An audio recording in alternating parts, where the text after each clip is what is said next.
Halo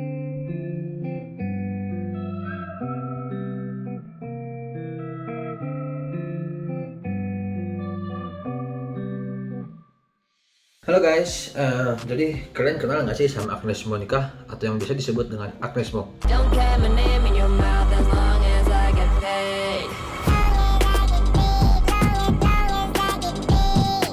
Penyanyi internasional asal Indonesia ini ternyata pernah gagal di Amerika Serikat setelah tinggal dan rekaman selama 3 bulan loh. Nah, gimana sih cerita selengkapnya? Jadi gini, Agnes itu pernah gagal meraih mimpinya karena dia ditinggal pergi oleh para pekerja di label proyeknya. Kok ditinggal? Nah, sampai sekarang alasannya pun masih belum jelas. Padahal waktu itu Agnes sudah tinggal di Amerika Serikat selama lebih dari 3 minggu loh.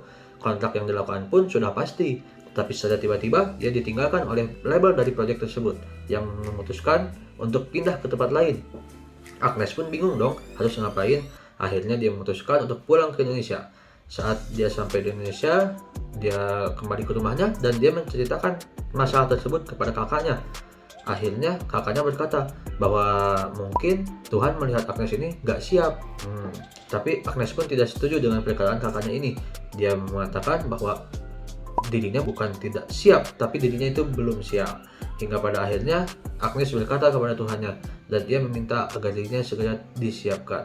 Tak lama dari itu muncul masalah-masalah lain seperti mulai dari masalah dengan sahabatnya, masalah di karirnya, perselisihan dengan keluarga, difitnah. Nah, pada saat inilah Agnes merasa sangat sendirian.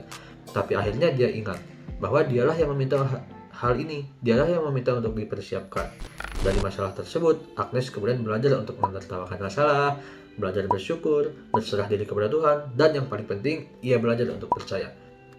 Agnes belajar untuk percaya dengan kekuatan Tuhan, penyertaan Tuhan, rencana Tuhan, bahkan saat dia tidak melihat apa endingnya. Dari semua persiapan inilah, akhirnya Agnes dikenal oleh penyanyi-penyanyi dan label internasional. Nah, jadi apa sih yang bisa kita ambil dari cerita Agnes Mo ini? Jadi hikmah yang dapat kita ambil itu, kita harus memiliki rasa percaya diri dan gigih dalam melakukan sesuatu, memiliki tekad yang kuat dalam dirinya yang menjadikan hal tersebut acuan dalam meraih mimpi agar menjadi nyata.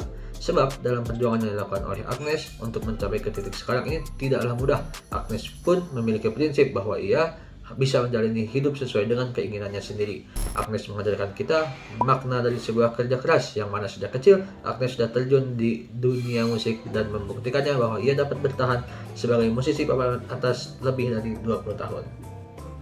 Itulah kehebatannya Agnes Monica.